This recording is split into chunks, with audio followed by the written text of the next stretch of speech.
Hey everyone, welcome to my channel, welcome to a new study blog.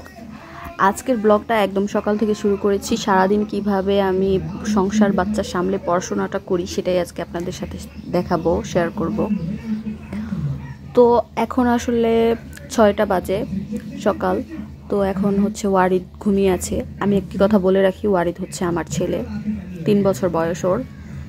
তো ওয়ারিদ যেহেতু ঘুমিয়ে আছে, তো আমি ভাবলাম যে এখনই হচ্ছে রাইট টাইম সকালে। এর জন্যই আমি আসলে সকালবেলা থেকে পড়াটা শুরু করি, কারণ সকালে ও ঘুমিয়ে থাকে।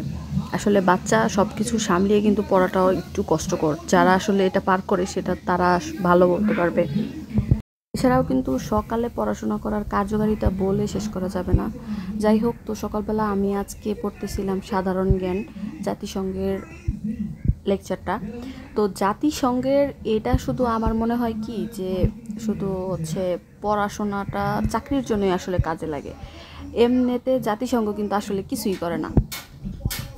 ওনারা আসলে নামেই, মানে আমার মনে হয় ওনারা পাপেট, এছাড়া ওনাদের আর কোনো কাজ নাই। ওনাদের শুধু হচ্ছে বইয়ে দেখবেন বড় বড় লেকচার, বড় বড় কথা, কিন্তু কাজের বেলায় দেখবেন কোনো মিলই পাচ্ছেন না। মানে ওনাদেরকে হারিকেন দিয়েও খুঁজে বের করা যাবে না, এরকম একটা অবস্থা। তো যাই হোক, যতই জাতিসংঘের ওপরে রাগ টাগ যাই থাকুক না কেন, পড়তে তো হবেই, কারণ পরীক্ষায় প্রশ্ন আসবে।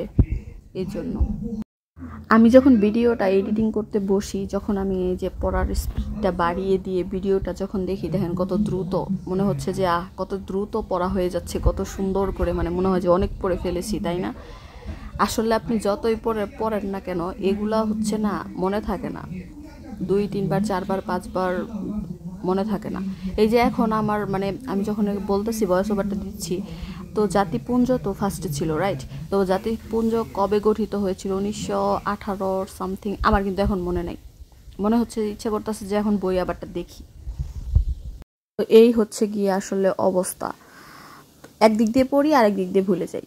তো যাই হোক, এভাবেই চলতে হবে, কিছু করার নাই। তারপরে আমি এই যে ব্ল্যাক মাচাটা অর্ডার করেছিলাম জাহাঙ্গীর কবির স্যারের পেজে।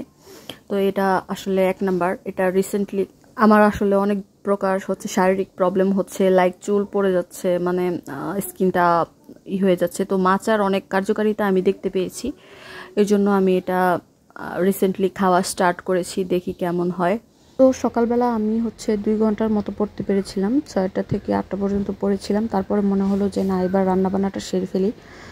তো তারপর আমি এখানে ঢেঁড়স ভাজি, লাউ তরকারি, মাছ দিয়ে ভাত রান্নাটা করে ফেলেছিলাম। আমি আসলে খুব বেশি একটা রান্না নিয়ে হ্যাসেল নিই না, 2টার তরকারি আর ভাতটা রান্না করে ফেলি, একবারই আমি রান্না করি। তো তারপর আমি একটু বিকেলবেলা ছাদে এসেছিলাম। এত সুন্দর হয়েছে আকাশটা, মনে হচ্ছে আকাশ ভেঙে বৃষ্টি নামবে। তো আজকের মতো এই পর্যন্তই ছিল। থ্যাঙ্কস ফর ওয়াচিং এন্ড আসসালামু আলাইকুম এভরিওয়ান।